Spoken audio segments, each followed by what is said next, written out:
देवरानी मेरी भोली है। ये कहानी है एक संयुक्त परिवार की, जहाँ देवरानी जिठानी अपने पतियों और सास ससुर के साथ एक ही घर में रहा करती थी। भैया आजकल गर्मी बहुत पड़ने लगी है, इसलिए मैंने सोचा है कि एसी ले लिया जाए। बॉबी, तुम तो जानती हो मेरे पास इतने पैसे नहीं है कि मैं 50,000 का एसी खरीद सकूं। तुम्हारी इच्छा है तो अपने कमरे में लगवा लो। आपने ऐसा सोचा भी कैसे भैया?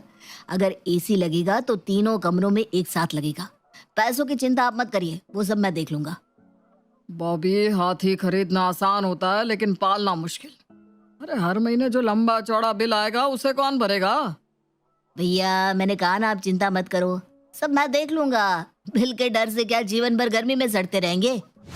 बॉबी का बिजनेस अच्छा चल रहा था, उसकी इनकम अच्छी थी, जबकि बड़ा भाई विकी एक प्राइवेट कंपनी में कंप्यूटर ऑपरेटर था। उसकी तनख्वाह सीमित थी, इसलिए वो घर खर्च के लिए सीमित ही पैसे दे पाता था। बड़े भाई की आर्थिक स्थिति समझते हुए बॉबी अधिकांश बड़े खर्च खुद ही उठा लिया करता था। एक दिन बॉबी भाई, एक बढ़िया स्कीम लेकर आया हूँ। एक ऐप है, आपको उसे डाउनलोड करना है और उसमें पैसे लगाने हैं।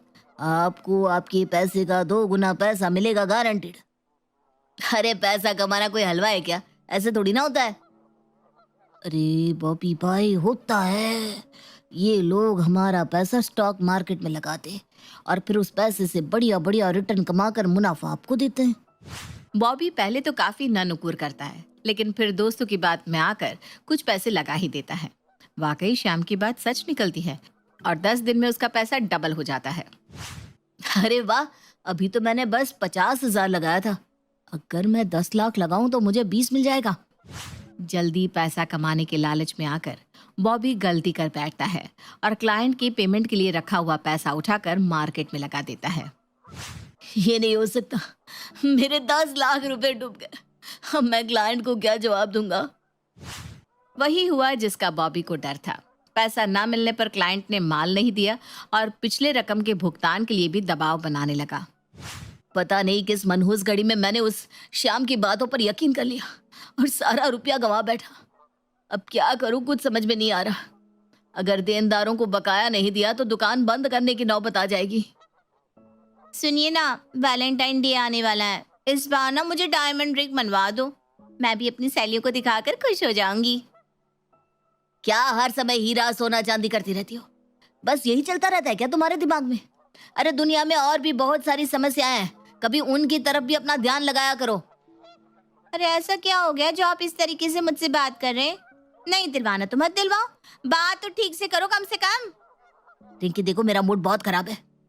बिजनेस में बहुत लॉस हो गया है। यहाँ सब बेचने की नौबत आ गई है और तुम डायमंड खरीदने की बात कर रही हो।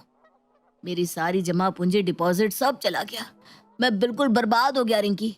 मुझे तो कुछ भी समझ में नहीं आ रहा कि अब क्या होगा। आप परेशान मत हो, भगवान कोई ना कोई रास्ता जरूर निकालेंगे हमारे लिए। कुछ दिन बाद बॉबी, इस महीने तुमने घर खर्च में अपना शेयर नहीं दिया। पिछले महीने भी तुमने आधे ही पैसे दिए थे। ऐसे कैसे काम चल पाएगा? मेरे पास भी खर्चे हैं। तुम्हारे ऊपर तो अभी बच्चों की जिम्मेदारी भी नहीं है, लेकिन मुझे तो अपनी सीमित तनख्वाह में से ही दोनों बच्चों को भी देखना होता है।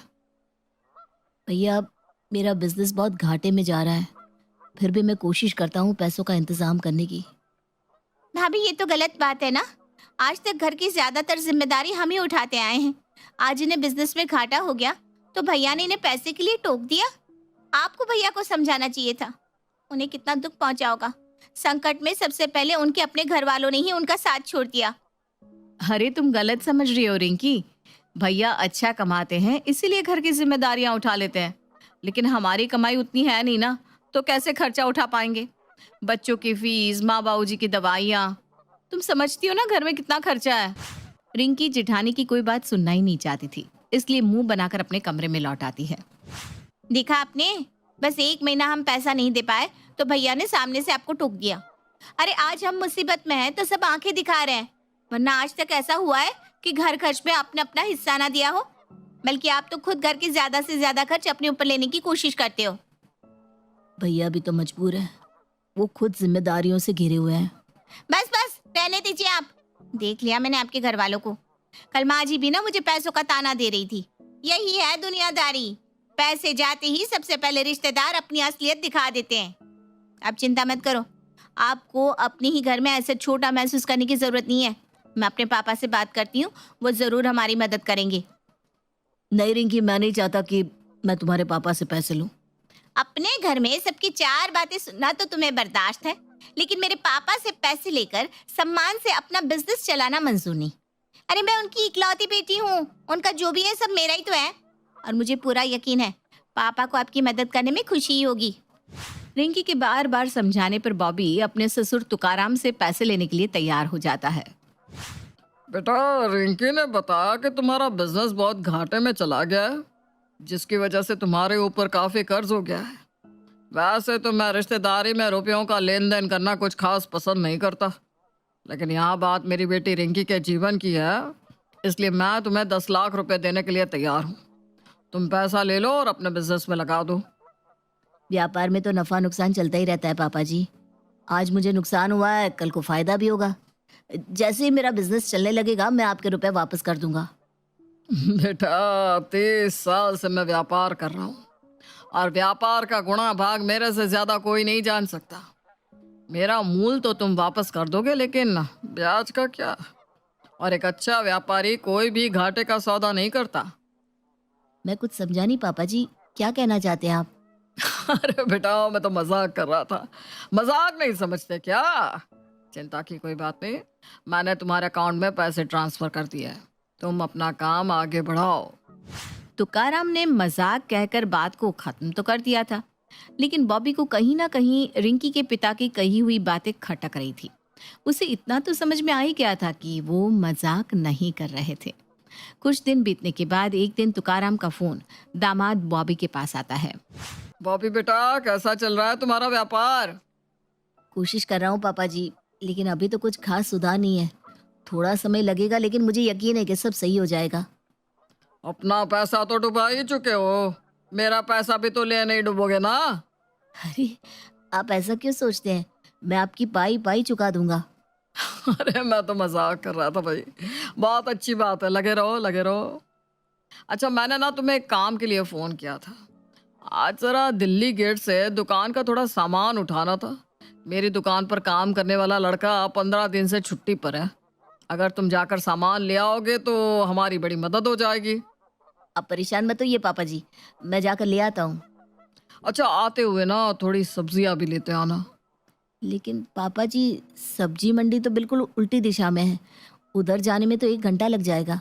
अरे कोई बात नहीं ना बेटा, वैसे भी पूरा दिन तुम दुकान पर मक्खी तो मारते हो। कुछ काम करोगे तो तुम्हें भी तो अच्छा लगेगा ना। लेकिन बेटा, दिशा चाहे जो भी हो, सब्जी की जरूरत है तो लानी तो पड़ेगी ही ना। जी ठीक है, मैं कुछ देर में आता हूँ। बॉबी पहले दिल्ली गेट जाकर दुकान का सामान रिसीव करता है और फिर सब्जियां खरीद कर अपने ससुराल देकर आ जाता है। कुछ दिन बीतने के बाद अरे बेटा, पैसा लेते समय तो तुम बड़े प्यार से बात कर रहे थे, और अब कभी पूछते भी नहीं कि ससुर जी क्या हाल चाल है। कहीं उसे किसी चीज की जरूरत हो तो पहुंचाना ना पड़ जाए, यही डर है ना? अरे नहीं नहीं, ऐसी कोई बात नहीं पापा जी। आप बताइए ना, अगर कोई काम है तो। मैंने काम के लिए तो कभी मना नहीं किया। बेटा, कल मेरे कुछ दोस्त आ रहे हैं घर पर, एक छोटी सी पार्टी समझ लो। अच्छा, तुम्हें इस पार्टी में आना जरूर है। मैं अपने दोस्तों से तुम्हें मिलवाता हूँ, सब बड़े बिजनेसमैन हैं, तुम्हारा फायदा ही होगा। कल तो मुझे दुकान पर थोड़ा काम है, आप कर लीजिए पार्टी, मैं फिर कभी मिल लूंगा। देखो बेटा, तुम्हारा बिजनेस तो ठप हो गया है, और मेरा अनुभव यही कहता है कि अब तुम चाहे जितने जतन कर लो, वो फिर से चलने वाला नहीं है। आखिर कब तक उस मरे हुए शेर में जान फूंकते रहोगे? हम तो यही कहेंगे कि तुम आओ, आकर हमारा काम संभालो, अपनी काबिलियत हमारे बिजनेस में दिखाओ। मेरा जमा जमाया काम है, इससे अच्छा मौका तुम्हें और कहीं नहीं मिलेगा। पापा जी, ऐसा बिल्कुल भी नहीं है कि मेरा बिजनेस कभी नहीं चलेगा। बस कुछ दिनों की बात है, मैं अपनी तरफ से पूरी कोशिश कर रहा हूँ। जल्दी ही मैं आपका सारा पैसा लौटा दूंगा। मैं तो तुम्हारे भले के लिए कह रहा हूँ। कल सुबह 10 बजे तक घर पर पहुंच जाना। अगले दिन सुबह बॉबी अपने ससुराल पहुंचता है तो देखता है कि ससुर तुकाराम आराम से घर पर बैठा हुआ है। अरे पापा जी, मेहमान नहीं आए क्या? मेहमानों को आने में अभी समय है। तुम्हें सुबह 10 बजे मैंने इसीलिए बुलाया था ताकि तुम यहाँ आकर तैयारी में थोड़ी मदद कर सको। चलो, अब तुम जाओ, जाकर बाजार से थोड़ा राशन और बाकी का सामान भी ले आओ। फिर घर पर आकर मेहमानों के स्वागत की तैयारी करवा देना। थोड़ी ही देर में मेहमान आने लगते हैं। अरे तुकाराम जी, ये आपका दामाद है क्या? जी जी भाई साहब, बिल्कुल सही पहचाना, ये हमारे दामाद ही हैं। करते क्या है आपके दामाद? जी, मेरा कपड़ों का एक छोटा सा बिजनेस है। बिजनेस है नहीं, बिजनेस था। बिजनेस तो तुमने पूरा चौपट कर दिया है, अब उसमें है जैसा बचा ही क्या है। तुकाराम की बात सुनकर उसके सभी मित्र हंसने लगते हैं। अरे भाई साहब, पूरा 10 लाख की चपत लगवाई है साहबजादे ने। अब बेटी का चेहरा देखकर सारा घाटा हमें ही सहना पड़ा, क्या कर सकते हैं। एक बात बताइए, बिजनेस कर पाना हर किसी के बस का होता है क्या? व्यापार को चलाने के लिए लोमड़ी जैसी बुद्धि और बगुले जैसा ध्यान चाहिए होता है, और ये खूबियां सभी में होते नहीं। पापा जी, आपको मेरे व्यापार का घाटा सहने की कोई जरूरत नहीं है। मैंने बस आपसे उधार पैसे लिए हैं और ये वादा भी किया है कि समय आने पर मैं आपका पूरा रुपया चुका दूंगा। देख रहे हैं आप तेवर इनके। वो कहते हैं ना, रस्सी जल गई लेकिन बल नहीं गया। सिर्फ कह देने से रकम चुकता नहीं हो जाती। 10 लाख कितनी बड़ी रकम होती है, समझते भी हो तुम? 10 लाख रुपए कमाने में आधी उम्र बीत जाएगी तुम्हारी। हम तो कह रहे हैं कि यहीं आकर हमारे पास रहो और हमारा व्यापार संभालो, नफा नुकसान सब हम देख लेंगे। लेकिन ये हमारी बात सुनने को तैयार नहीं। तुकाराम की बातें अब बॉबी के बर्दाश्त से बाहर हो रही थी, इसलिए वो उठकर वहां से सीधा अपने घर आ जाता है। रिंकी के पापा से पैसे लेकर मैंने अपने जीवन की सबसे बड़ी गलती कर दी है। वो मुझे नीचा दिखाने का कोई मौका नहीं छोड़ते। घर के काम तो मुझसे करवाते ही थे, लेकिन आज तो उन्होंने अपने दोस्तों के सामने भी मुझे बेइज्जत कर दिया और बार बार मुझ पर अपने यहाँ आकर रहने के लिए दबाव बना रहे हैं। सो अलग, अगर इस समय रिंकी से मैंने कुछ भी कहा तो वो तो यही समझेगी कि मैं उसके पापा की भलाई का बदला उन्हें दोष देकर चुका रहा हूँ। इसलिए जब तक पैसों का इंतजाम नहीं हो जाता, मुझे चुपचाप सब कुछ बर्दाश्त करना ही होगा। कुछ दिन बाद, ये ले बेटा, पूरे 10 लाख रुपए हैं। ये रुपये ले जाकर तू अपने पापा को दे देना। लेकिन माँ जी, आपके पास इतनी बड़ी रकम आई कहाँ से? मैंने अपने और बड़ी बहू के सारे गहने बेच दिए हैं। उन्हीं गहनों को बेचकर मैंने 10 लाख रुपए का इंतजाम किया है। लेकिन आपको गहने बेचने की क्या जरूरत थी? पैसा तो मेरे पापा ने दे ही दिया था, और उन्हें पैसा लौटाने की ऐसी कौन सी जल्दी थी आपको कि ये कदम उठाना पड़ा? इतनी भी भोली मत बनो रिंकी, जैसे तुम्हें कुछ पता ही नहीं है। आंखों देखी मक्खी निगलना कोई तुमसे सीखे। मुझे कुछ समझ में नहीं आ रहा, आप लोग क्या बात कर रहे हैं? क्या तुम्हें पता नहीं कि जब से तुम्हारे पापा ने बॉबी को पैसे दिए हैं, उन्होंने उसका जीना मुश्किल कर दिया है? अरे क्या कुछ नहीं किया तुम्हारे पापा ने, और तुम कह रही हो कि तुम्हें कुछ पता ही नहीं? क्या बॉबी ने आज तक तुम्हें कुछ भी नहीं बताया? मुझे सचमुच कुछ नहीं पता। मैं अभी बॉबी को यहाँ बुलाती हूँ। सिर्फ बॉबी को नहीं, अपने पापा को भी यहाँ बुलाओ। अब जो भी बात होगी सबके सामने होगी। रिंकी गुस्से में अपने पापा और बॉबी दोनों को फोन लगाती है और उन्हें घर बुलाती है। कुछ देर बाद बॉबी और तुकाराम दोनों घर आ जाते हैं। पापा, क्या आपने बॉबी के ऊपर पैसे लौटाने के लिए दबाव बनाया था? सच सच बताइएगा पापा, झूठ मत बोलना।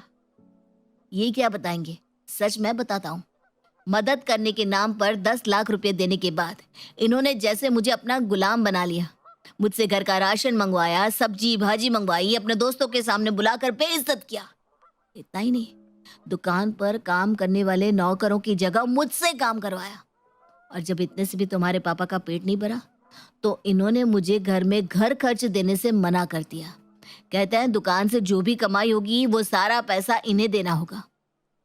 जब मैंने इन्हें हमारे पारिवारिक मामले के बीच में बोलने के लिए मना किया, तो इन्होंने मुझसे अपने 10 लाख रुपए तुरंत लौटाने के लिए कहा। 10 लाख रुपए बहुत बड़ी रकम होती है। मैं ऐसे खड़े खड़े अचानक आपको 10 लाख रुपए कहाँ से ला कर दूंगा? अगर नहीं दे सकते तो कल से तुम यहाँ मेरे साथ इस घर में रहोगे और मेरा बिजनेस संभालोगे।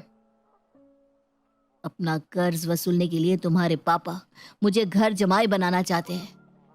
मैं ये क्या सुन रही हूँ पापा? जवाब दीजिए, क्या ये सच है? बॉबी बेटा, तुम मेरी बातों का गलत मतलब निकाल रहे हो। मैं तो तुम्हारे भले के लिए ही सोच रहा हूँ। मैं बस यही कहना चाहता था कि अगर तुम्हारा बिजनेस नहीं चल रहा तो छोड़ो उसे। उसके पीछे अपना समय और ऊर्जा क्यों बर्बाद कर रहे हो? मेरे साथ मेरा व्यापार संभालो। आपने मेरे पति को घर जमाई बनाने के लिए दबाव बनाया और अब आप कह रहे हैं कि आपका वो मतलब नहीं था। इतनी बड़ी बात सोचने से पहले आपको एक बार मुझसे बात करनी चाहिए थी पापा। अपने ससुराल में मेरा सर शर्म से नीचा कर दिया। अगर यही सब सहना होता तो हम पैसा कहीं और से भी तो उधार ले सकते थे, लेकिन मैंने ही बॉबी को कहा था कि मुझसे ज्यादा पापा के लिए इस दुनिया में और कुछ भी जरूरी नहीं है, वो बिना सोचे हमारी मदद कर देंगी। लेकिन मैं गलत थी पापा। बॉबी, मैं आपकी गुनहगार हूँ। मुझे अपने पापा पर कुछ ज्यादा ही भरोसा था, लेकिन आज मुझे सबक मिल गया है कि ससुराल की बातें मायके में बताने से मदद मिले ना मिले, ससुराल की इज्जत जरूर चली जाती है। पापा, अपने दोस्तों के सामने मेरे पति का अपमान करने से पहले आपने एक बार भी नहीं सोचा कि आप सिर्फ बॉबी का नहीं मेरा भी अपमान कर रहे हैं? लाइए माँ जी, 10 लाख रुपए मुझे दीजिए। कर्ज वापस लौटाने का समय आ गया है। मुझे माफ कर दे बेटा, मेरा सब कुछ तेरा ही तो है। मुझे तो लगा था कि तुझे अपने माँ बाप के साथ रहने में खुशी होगी। मैंने तो ये सब तेरे लिए ही किया। आपने ऐसा सोचा भी कैसे पापा? मेरे लिए मेरे पति का सम्मान सबसे बढ़कर है और अब मेरी शादी हो गई है पापा। मेरा घर यही है जहां आपने मुझे विदा करके भेजा था। अब आप अपना रुपया लेकर जाइए यहाँ से। आपका पैसा तो आपको वापस मिल गया भाई साहब। मेरे बेटे का खोया हुआ सम्मान क्या आप लौटा सकेंगे? तुकाराम को अपनी गलती का बहुत पछतावा हो रहा था। वो हाथ जोड़कर रिंकी के ससुराल में सबसे माफी मांगता है और अपने पैसे लिए बिना ही वहां से लौट जाता है।